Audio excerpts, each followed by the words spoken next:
The great hall echoed with cold, recycled air. Admiral Grant Mercer stood motionless at the human platform center, his posture rigid with purpose.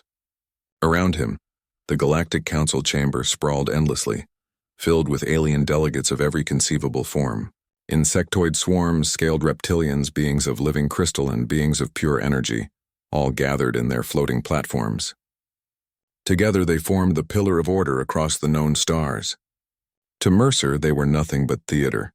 The council speaker, a massive tentacled creature with enormous eyes that blinked with worry, broadcast through the translators. The Sol delegation must reconsider.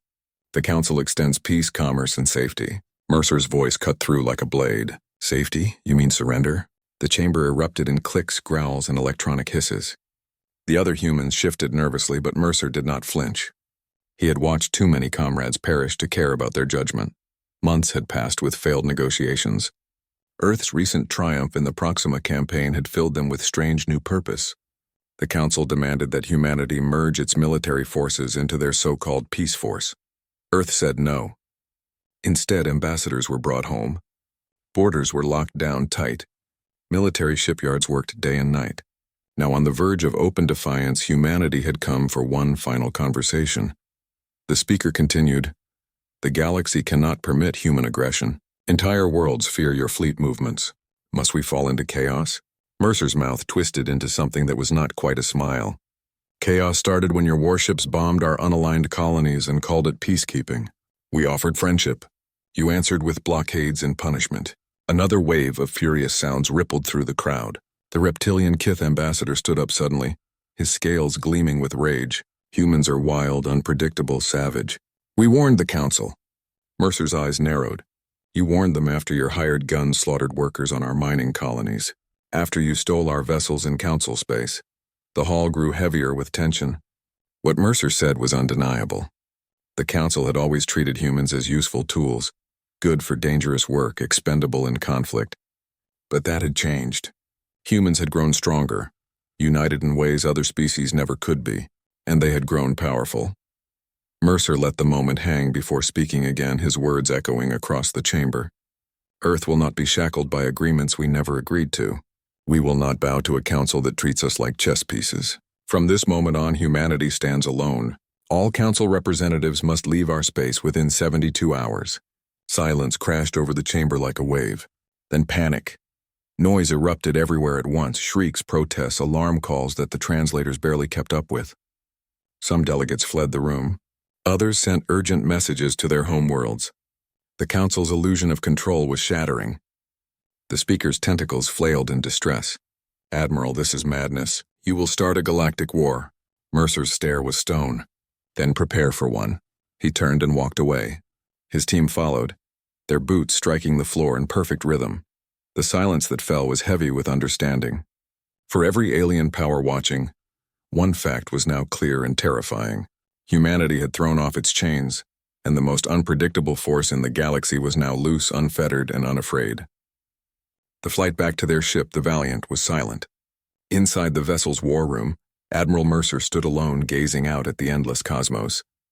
Behind him, the crew moved with quiet focus. Everyone knew this was not diplomacy anymore. This was the first shot of a war nobody wanted to speak about, but everyone could feel coming. Commander Jacob Rowe approached. "Admiral, we're picking up over 200 urgent messages on council channels. Panic is spreading. Multiple fleets are shifting positions near the outer territories."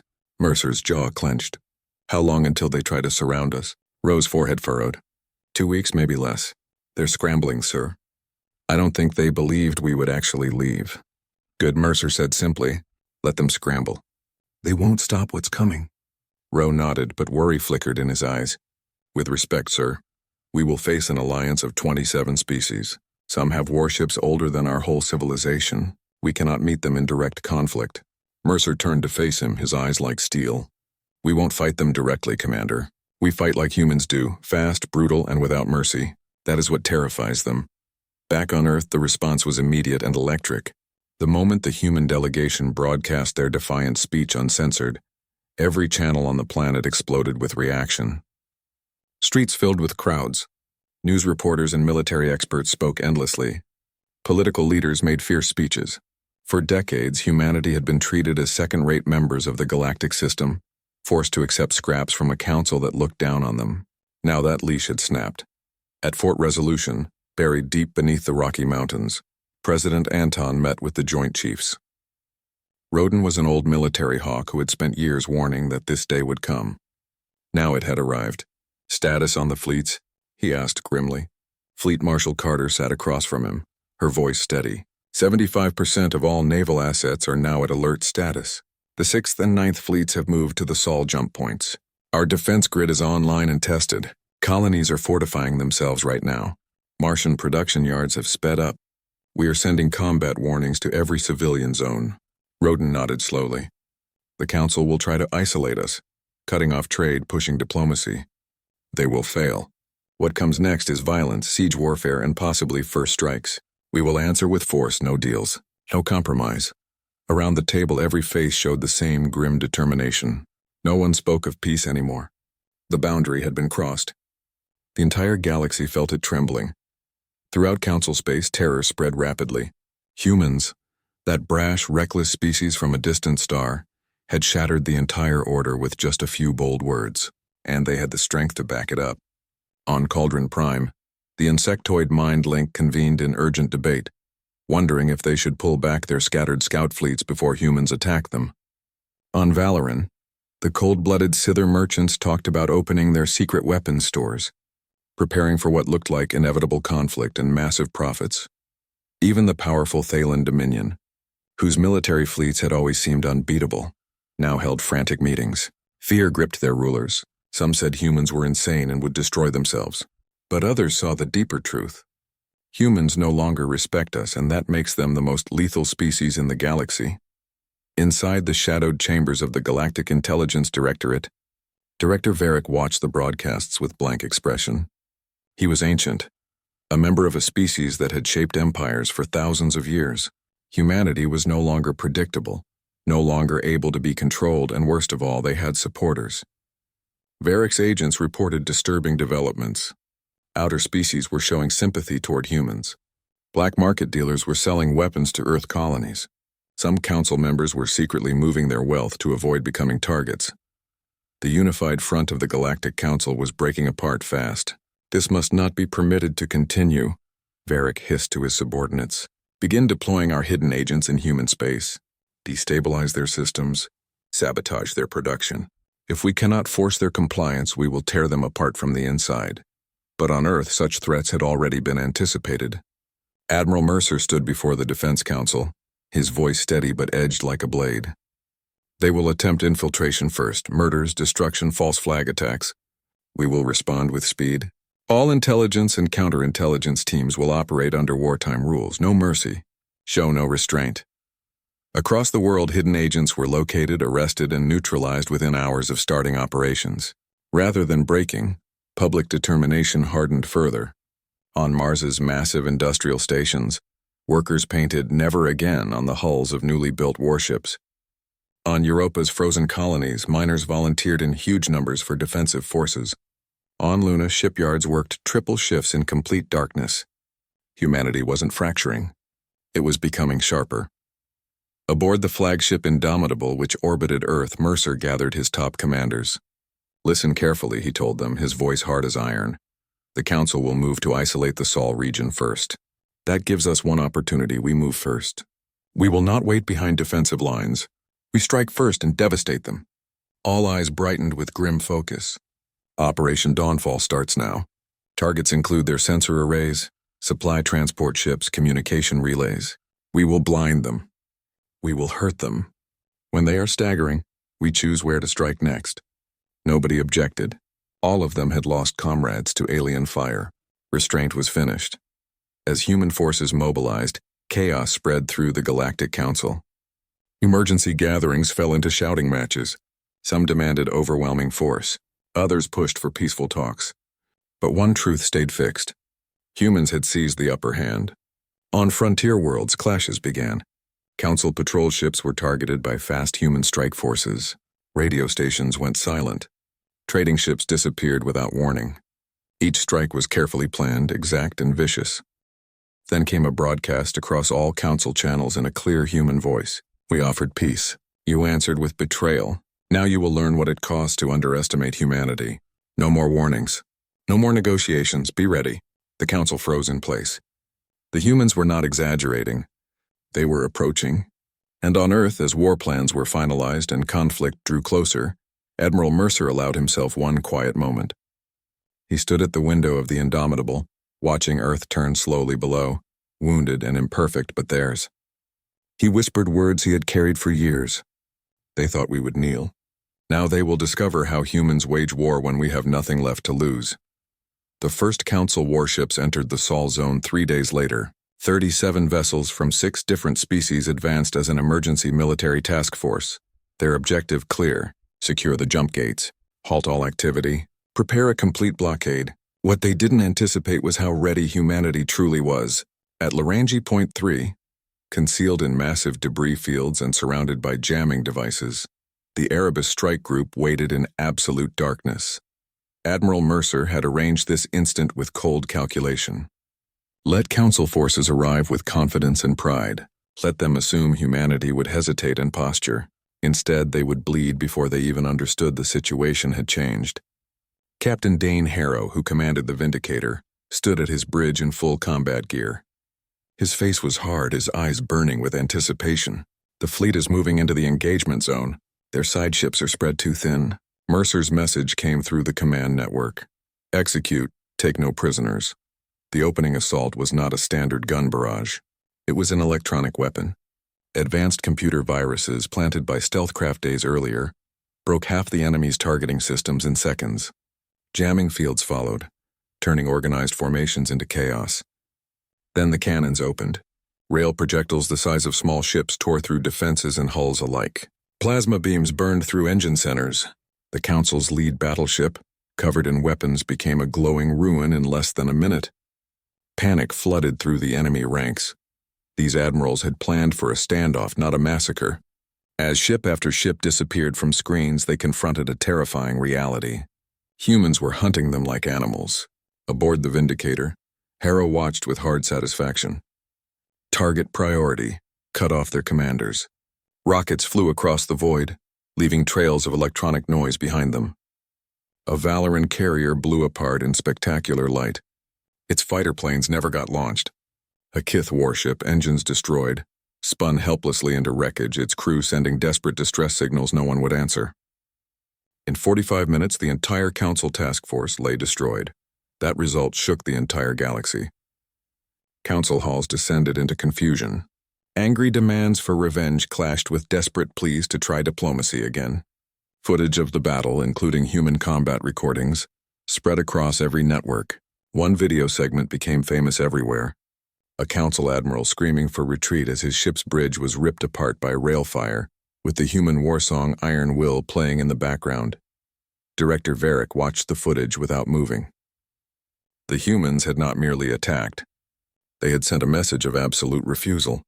They seek to teach us terror, one aide suggested. No, Varric replied, his voice like broken glass. They seek to teach us fear. But even as Council war rooms argued, the human assault spread wider.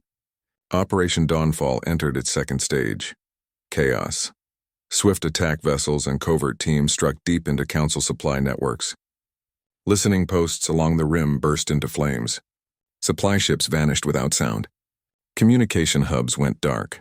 Human tech warfare units operating from hidden bases past Pluto's edge released cascading digital strikes that crippled entire Council systems. Banks stopped working. Fleet orders never reached their targets. Civilian transports were stranded. Panic spread. For centuries, the powerful Galactic Council had managed the rules of battle. Now humans controlled it. In the shadowed war room aboard the Indomitable, Admiral Mercer convened with Earth's Defense High Command. The Council will try a massive unified counterattack, he said, voice hard as stone. They will try to crush us with sheer numbers and force us back to negotiations. Let them arrive, Captain Harrow growled. We have many more tricks to show them. Mercer nodded. But we must stay unpredictable. No fortified defenses. No fixed lines. We strike with speed and ruthlessness. He gestured at a star map. Next targets. Key fuel stations on the Andros path. Stop their fuel and their fleets cannot reach us with strength. Strike teams are already moving. There was no disagreement. Orders were given. Humanity was not following the old playbook anymore. Meanwhile, the Council's political system was breaking apart. On Thalen Prime, the Dominion's War Council was split. Young commanders wanted all-out assault. Older generals urged caution, their eyes haunted by recent intelligence reports. They fight with anger beyond reason, one warned. This is not a normal rebellion. They fight as if they've already accepted the cost of total war. But pride was powerful. Across the Council, many species could not accept that humans, once dismissed as primitive upstarts, now held such power. A huge fleet mobilization was ordered. Hundreds of ships from across Council space would assemble in a show of overwhelming strength. The goal was straightforward. Break through Sol's defenses, force humanity to surrender, restore Council dominance. Admiral Mercer expected this. Let them gather, he told his staff. When they throw all their power at us, we strike where they are weak, hit their flanks, attack their supplies, never fight them the way they want. He gazed at fleet displays showing more than 300 human warships, sleek and dangerous. Dozens more were ready to launch every week, but Mercer understood something deeper. Humanity's real strength was not plasma cannons or ships. It was determination.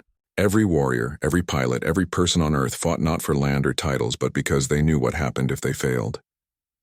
The Council had taught them that with violence and broken promises. Now humanity was teaching the galaxy what happens when you push back. In a war room beneath Geneva, President Rorden addressed planetary governors and military leaders. We stand alone, yes, he said, his voice thick with passion, but we stand united, and that is our strength. The Council has overlooked us for too long. He paused, letting his words settle deep. They think fear will split us. They are incorrect. They think vast numbers will destroy us. They are incorrect. He leaned forward. Humanity does not bend. Humanity does not surrender. If they want conflict, then God help them, because we will give them a war they will never forget. Far out in the dark void of deep space, human strike groups prepared for the next stage. Stealth vessels armed with advanced destructive systems hunted Council assembly areas. Orbital mines were placed at system approaches. Infiltration teams prepared to sabotage fuel stores and sensors. For every Council action, humanity had a response. With every successful strike, the legend of human defiance grew. Aboard the indomitable, Admiral Mercer stood again before his commanders. The Council thinks they are preparing for a final battle, he said. They are actually preparing for their defeat. He looked directly at each person. This is when we create the future, not just for Earth, but for every human world, every child who will grow up free because we chose to stand. Pause. No mercy. No retreat. No surrender. Across the stars, terror gripped the Galactic Council. For the first time in recorded history, the Council was backing up. And humanity, the species they wanted to dominate, now controlled the dance of conflict. The message was clear everywhere. Humanity had thrown out diplomacy. Now the galaxy would burn. The Council named their operation Starfall, a grand assault meant to crush the human rebellion before it became unstoppable. 500 warships from 18 member species gathered from across known space. Carriers, massive battlecruisers, a force designed to terrify and destroy. They pushed toward the Sol Zone. Council admirals believed pure mass would break through human defenses, but they were walking into a trap. Beyond the Council's long-range sensors, in the dark regions of the Kuiper Belt, the main human fleet waited. Not in rows, not in defensive lines, but scattered into strike groups and hunter teams. Admiral Mercer had studied every military action the Council had ever fought. Their approach always depended on vast numbers, straight-line attacks, centralized management. Predictable, rigid, arrogant. Humanity would respond with chaos and skill. Aboard the Indomitable, Mercer and Captain Harrow watched the incoming fleet data. They've committed everything, Harrow said with a grim smile. No backup. Good, Mercer replied. That means they will hurt worse. He switched to fleet-wide broadcast. All units, Operation Hammerfall is active. Engage at will. Take no prisoners. The Council's opening wave entered the outer system near Saturn. Their sensors, broken by human jamming, barely caught the threat before it struck. From Saturn's shadowed rings, swarms of human drones launched devastating electromagnetic pulses. Defenses went dark. Engines shut down. Command ships lost communication and navigation. Then the hunter teams descended.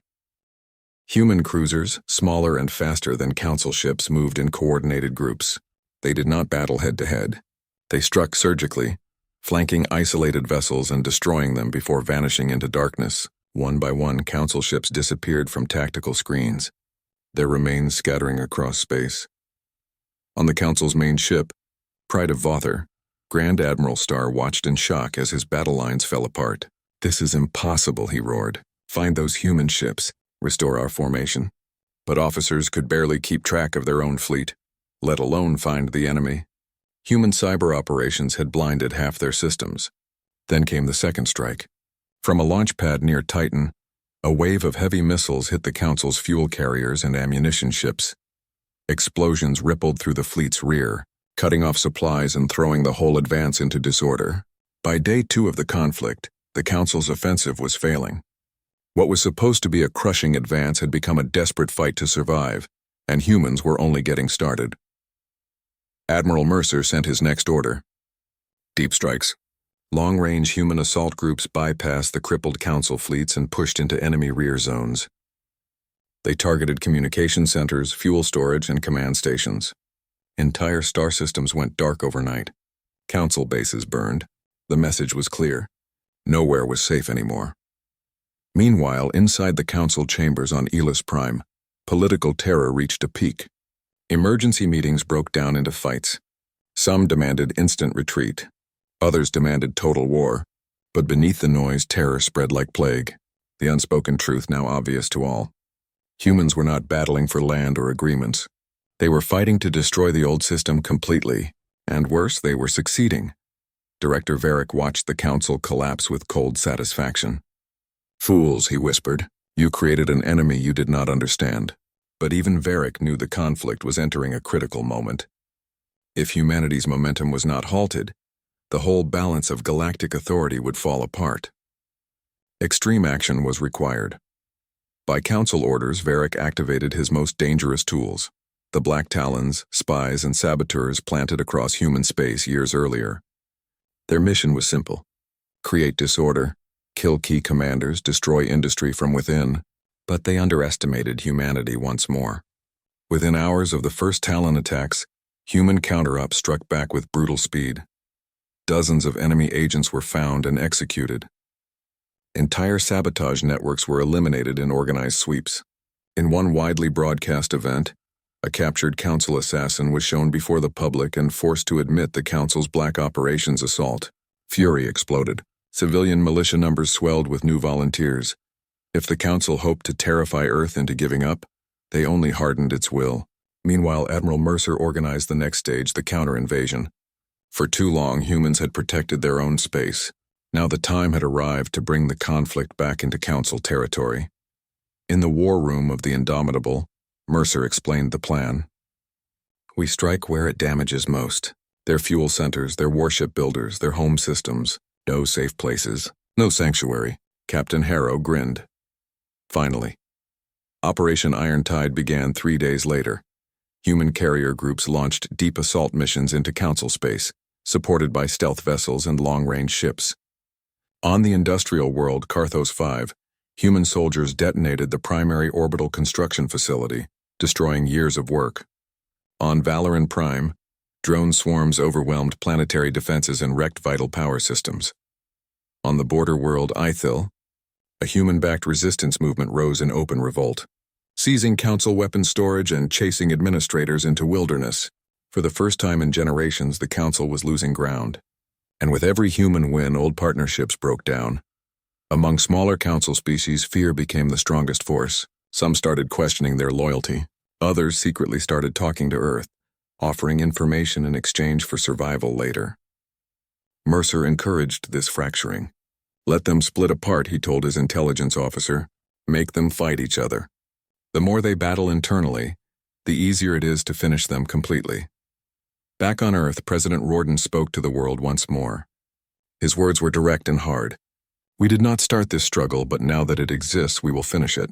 No agreements until our enemies are broken. No surrender. No retreat."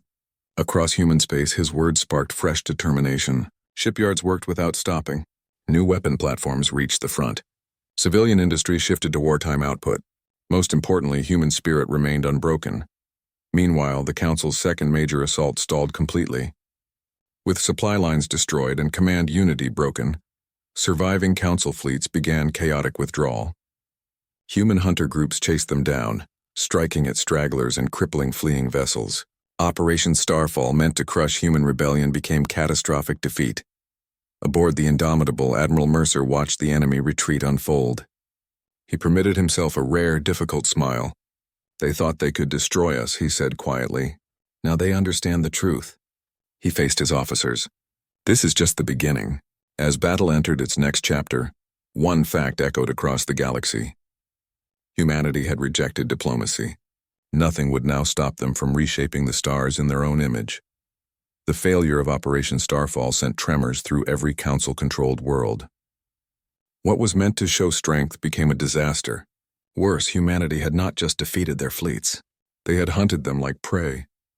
Now a new, deeper terror spread through Council leadership. The terror that humans had become unstoppable. In the shadowed meeting halls of the Council chambers on Elis Prime, emergency sessions occurred daily.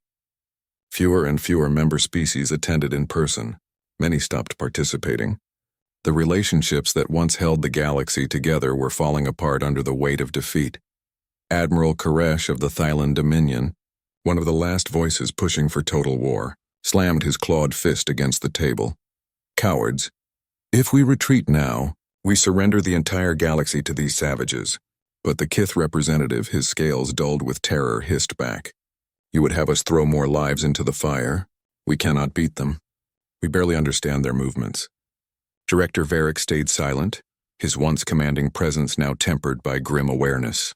His spy networks had failed to predict how fierce and effective humanity's military really was. Worse, several of his own member worlds were openly questioning loyalty to the Council. "The cracks are spreading faster than planned," he thought coldly. "This is no longer a war about control. It is a war for survival," and humans showed no signs of slowing. From the war room aboard the Indomitable, Admiral Mercer gave his next set of instructions. Phase 3, Invasion of Core Systems. For the first time in battle, humanity would strike directly at the center of Council space. Not with fixed invasions, but with deep, fast strikes meant to break apart whole regions. Mercer stood before his gathered commanders, voice cold and sharp. "The Council still believes they can outlast us," he said. "They cling to their illusion of central strength. We will break that illusion." He gestured at a holographic map of Council space. Key targets: Valoran Prime shipyard systems, Ayla's information networks, Thalaran Dominion military production worlds. "We strike quick, we strike hard, and we leave them destroyed." Captain Harrow, his face cut from solid rock, nodded. "What about civilian populations?" Mercer's gaze was steady. "Collateral damage will happen. They started this conflict. They will learn what conflict truly means." Nobody disagreed. This was not a fight for compassion. 2 weeks later, humanity's strike groups swept into Council space. At Valoran Prime, human stealth vessels bypassed orbital defenses completely, deploying strike groups that planted gravitational bombs into massive orbital construction yards. The explosions tore the core out of Valoran's entire shipbuilding program. On Elis Prime, coordinated digital attacks broke the planet's complete information systems. Banking failed, communications died, entire regions sank into confusion. Even the powerful Thalan Dominion felt the blade. Human heavy cruisers operating in killer groups blocked and destroyed 2 Thalan transport fleets. Key production worlds lost critical supplies. Everywhere humans struck, they burned a message into the destruction. You wanted conflict. Now you have it. Across Council space, terror reached new heights. In many edge systems, local governors declared neutrality or openly switched sides. Black markets filled with desperate Council leaders trying to make deals with human spy handlers. On worlds like Ithil and Karnas 3, local resistance movements long suppressed rose up in open rebellion, inspired by humanity's defiance. Mercer's approach was succeeding. The harder humanity pushed, the more the Council shattered from within. But even as the Council failed, Varric planned a desperate counterattack. If they could not win militarily, they would try to destroy humanity through betrayal and terror. Varric's Black Talons received new orders: infiltrate Sol's center, deploy bioweapons designed for human biology. It was a plan born from desperation and certain to fail. Human counterintelligence, hardened by years of conflict, found the Talon teams before they reached Earth. In a series of brutal strikes, entire Black Talon networks were destroyed. The captured agents' confessions were broadcast across every human colony. Fury erupted everywhere. President Rorden spoke to the world. They tried to poison our children. They tried to erase us in darkness. They have shown us their depths of hatred. Now we will show them the strength of our will. Martial law was declared across colonies. Production doubled. Military recruitment exploded. Admiral Mercer ordered total war. No more limited strikes. No more hesitation. From this point forward, humanity would remove the Council's ability to threaten them ever again. Operation Iron Wrath began with terrifying speed. Human assault groups deployed superweapons against key Council military worlds. Hypersonic rods and gravitational systems destroyed massive construction centers into melted ruins. Important fuel-producing gas planets were destabilized, making whole regions unusable. On Council border worlds, humans deployed psychological operations, broadcast footage of defeated Council fleets, revealed Council crimes, and pushed for mass surrenders. It worked perfectly. By the end of the first month of Operation Iron Wrath, 6 member species officially left the Council. 2 openly sought partnership with Earth. The Council's mighty fleet was destroyed. Supply networks were cut. Communications barely worked. In the Council chambers, the few remaining leaders faced grim facts. "We have lost control," whispered the Kith ambassador. "Without peace, our worlds will burn." But the Thaylen Dominion still demanded blood. "Never peace with these upstarts. We will battle until the end." Director Varric, ever practical, spoke the truth. "It is no longer whether we fall," he said coldly. "It is about how much we lose before we do." Meanwhile, aboard the Indomitable, Admiral Mercer got new intelligence. Council forces gathering at the Ellis Core entry point, a desperate defense of the Council capital. Mercer's orders came fast. "We break them here," he told his commanders. "All force, no retreat." His fleet, now massive with new ships and warriors hardened by endless battle, prepared for the final assault. As preparations finished, Mercer spoke to his officers one last time. "We did not want this conflict," he said. "But now that we fight it, we will complete it." Across the galaxy, one message was clear. Humanity had rejected diplomacy, and nothing would stand in their path. The Council's final hope now sat on defending Elis Prime, the ancient throne of galactic strength. In the shadow of its mighty core entry point, a final fleet had gathered. Remains of dozens of broken navies. Nearly 300 ships, hastily repaired with civilian vessels converted for war. Council admirals and leaders hoped to make a stand here, to slow humanity's advance, to force them back to discussions. But most of them knew this was a battle they could not win. From the Indomitable's observation area, Admiral Mercer studied the final battle plan. The human fleet was vast now. Nearly 500 warships supported by growing numbers of defected Council ships, stealth cruisers, massive dreadnoughts, carrier groups loaded with fighters. Every weapon humanity had built in these desperate months now pointed at Elis Prime. Mercer's eyes were cold. "We strike at first light," he told his staff. "First priority, disable the core entry point. No escape, no backup help." Captain Harrow grinned like a predator as Mercer continued. "Target the planet itself." Mercer's voice was like iron. No restraint, no mercy. The conflict had long since left behind all rules of conduct. The Council had started this storm. Now they would suffer its full power. As the human fleet moved toward Elis Prime, fear consumed the Council. Inside the capitals, protected chambers, remaining delegates argued desperately. "We must surrender," the Kith ambassador shouted. "Our worlds are already burning. More resistance means extinction." But Admiral Koresh of the Thalan pounded the table with his clawed hand. "Cowards, if we fall here, nothing remains. Battle to the end." Director Varric watched them silently. His agents had already informed him. Half the outer species were stopping support. Some were even opening private talks with Mercer himself. The Council was ending. Varric knew it. But even so, he would not surrender. Not yet. Then humans attacked. The assault on the core entry point began with terrifying accuracy. Human stealth cruisers came from the void, launching concentrated electromagnetic blasts that broke the gate's defense computers.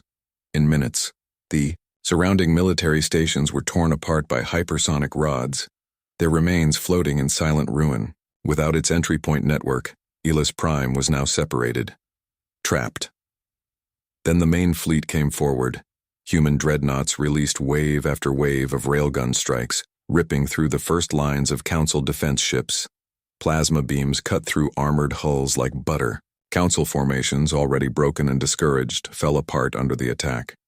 From the bridge of the Indomitable, Mercer watched without pity. "Continue striking," he ordered. "No survivors."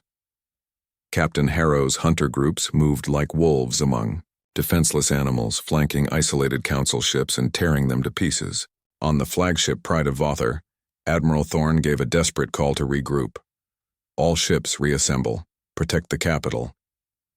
But his words met complete disorder. Multiple squadrons refused to respond. Some retreated. Others gave up immediately. The Council's will had cracked. Then came the final blow. From deep space, humanity's carrier groups released swarms of fighters and drones. They flooded into the broken Council fleet, crushing what little resistance still existed. In just hours, the skies over Elis Prime were clear of everything except human vessels. But the assault was not finished. Mercer turned to Harrow. "Strike the planetary defense systems, destroy them." From space, the human fleet started bombardment. Planetary shields broke under relentless assault. Gravitational systems pounded military complexes into burning craters. And while the storm continued, human soldiers dropped to the ground, hunting Council leaders and taking control of key structures. Director Varric understood the end had arrived. As his command center shook under bombardment, he spoke to his closest staff. "We must plan extraction if humans catch me alive." But the ceiling collapsed before he could say more. A human gunship hovered above the debris, its weapons aimed at the burning wreckage. Across the city, human forces swept through with brutal speed. Council troops gave up in droves. Resistance groups were eliminated without hesitation. By day's end, Earth's banners flew over the destroyed remains of Elis Prime. In the capital's destroyed chamber, Admiral Mercer stood where the Council's highest rulers once sat. Now it was a tomb. Mercer addressed the surviving Council leaders who had surrendered instead of running or dying. "Your authority is finished," he said coldly. "Your fleets are destroyed. Your worlds are defenseless. From this day on, the galaxy will not be ruled by frightened lies hidden behind false diplomacy." Silence and terror answered him. Across the stars, the message spread. Humanity had not just rejected diplomacy, they had obliterated it. Back on Earth, President Rorden spoke to every human everywhere. "It is done," he declared. "The Council's capital has fallen. Their armies are destroyed, their lies exposed." He looked straight at the camera. "But this is not the end. It is the beginning of something new. One where humans will stand proud, bowing to nobody but ourselves." Across human space, celebration erupted everywhere. But for the soldiers of the fleet and for Admiral Mercer, rest was not an option. In a private war session aboard the Indomitable, Mercer spoke to his most trusted commanders.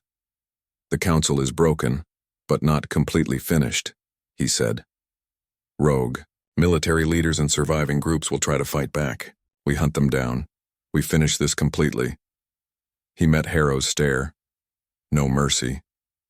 Harrow grinned. Wouldn't dream of anything else. As the fleet prepared for the next stage, Mercer stood alone at the window again, staring at the endless stars humanity had bled to take. He spoke quietly to himself, speaking to the memory of all those lost in this terrible conflict. "They thought we would bend." His hand clenched into a fist. "Now they will bend before us, or they will burn." And so the war entered its final ruthless period. The Council was destroyed.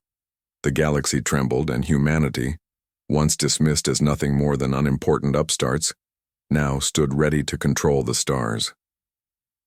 Elis Prime lay in destruction. The ancient capital of the Galactic Council, once a symbol of order and strength, had become a graveyard of metal and ash. But Admiral Grant Mercer understood the conflict was far from finished. The Council's central authority had failed. Yes, but pieces remained. Rogue military leaders, splinter fleets, hired soldiers, and stubborn remnants who would never accept human rule. And so Phase 4 started: purge and secure. From the newly created War Command Center orbiting the destroyed Elis Prime, Mercer studied reports from across occupied regions. Colonel Wolfe stood with him. Most rogue fleets destroyed, Wolfe reported. Remaining Council forces surrendering in groups. Civilian uprisings minimal, though Valoran sectors remain problematic. Mercer nodded. And the Shadow Fang remains. Wolfe's voice dropped. Nearly gone. We found their final base in the outer ring of Izura 4. Strike teams are moving now. Mercer's gaze hardened. I want them completely destroyed, no trials, no heroes made from their deaths. Even in success, Mercer trusted nothing. Not the defeated Council species. Not the people now swearing loyalty. Not even some voices within Earth's own government. He had seen too much betrayal, too many alliances made from terror rather than respect. And betrayal still lurked in shadows. Just days after the final fleet battles, an assassination attempt shocked human leadership. A rogue Valoran noble pretending to be a representative detonated explosives during a peace discussion on the colony world New Corinth. 5 important human governors died. Mercer's response was immediate and total. Operation Iron Fist was activated. Entire Valoran noble families were eliminated in organized raids. Their trade ships were seized. Their leaders publicly executed. In one famous broadcast seen across hundreds of systems, a captured Valoran leader was forced to kneel before a human firing squad. His execution streamed across the entire fractured galaxy. The message was simple. Human law was now absolute. Resistance meant death. Back on Earth, President Rorden spoke to the world. This conflict was forced upon us, he declared. But we answered with strength, and we will lead with the same strength. Behind closed doors, he met with Mercer and the top defense commanders. You have destroyed the Council, Rorden said. Now you must help us build the new system, an empire that will continue. Mercer's answer was difficult. Empires built on blood do not last unless their leaders will spill more of it. Rorden understood. There would be no room for gentleness, not now, not later. And so the Galactic Empire of Earth was born. Across occupied space, human banners replaced old Council symbols. New governors chosen from Earth's hardest warriors and most ruthless leaders were put in place on important worlds. Production centers were seized. Resource networks redirected to Earth. Planetary militias were disarmed or joined human command structures. The former Council species learned quickly. Surrender brought survival. Resistance brought death. On Kith Prime, the ruling family officially bent the knee to Earth, swearing loyalty in a broadcast event. On Ariel, local leaders accepted human oversight in exchange for continued self-rule, a rare gift granted only to those who had helped humans during the conflict. But not all bent easily. Stories reached Mercer of surviving Thalaran leaders planning to murder key humans and spark a new resistance. Mercer acted with cold speed. Task Force Revenant was deployed, the most lethal of human Black Ops groups. Within days, Thalaran hiding places burned. The bodies of conspirators hung in public squares. Whole family lines were erased. Mercer gave no quarter. Purge them to the roots, he ordered. No seed of rebellion will grow. And so it was. As seasons passed, the new human authority solidified.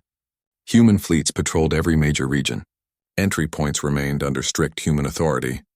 Business flowed, but on Earth's terms. Former Council species became servants. Their fleets were disarmed. Their leaders answered to Earth's top command. Those who objected were crushed without hesitation, but even as the Empire expanded, internal stress built. On Earth, civilian leaders began questioning the endless military purges. We have succeeded, some argued. Now is the time to rebuild, not to rule through terror. But Mercer saw what was real. We have not succeeded, he told Rorden in a private conversation. We have only gained time. If we show weakness now, the galaxy will destroy us. Rorden, tired but reasonable, agreed. The peace will be made of steel, he said, and you will hold the weapon. Yet Mercer himself was not immune to the price of endless violence. Alone aboard the Indomitable, He often looked at the stars he had helped conquer. So many gone, so many worlds turned to ruin. Had it been worth it? The Council's arrogance had started the conflict. But what had humanity become in answering? He understood the response. A species changed beyond recognition. Ruthless, feared, respected, but never cared for. And perhaps that was the only option. Final reports reached his office. Shadowfang gone. Thalaran resistance crushed. Council territories pacified. The galaxy was now humanity's in every way that mattered. In a last address to his commanders, Mercer said it plainly. We have created an empire through violence. If we want to keep it, we must be prepared to lead as we battled, without gentleness, without hesitation. The galaxy respects only strength. We will offer strength. There was no objection, no false hopes. Earth's empire would be an iron empire, or it would become dust. And so the story came full circle. Once thought worthless, once told to submit, once ordered to kneel. Humanity had rejected diplomacy, and now they ruled the stars.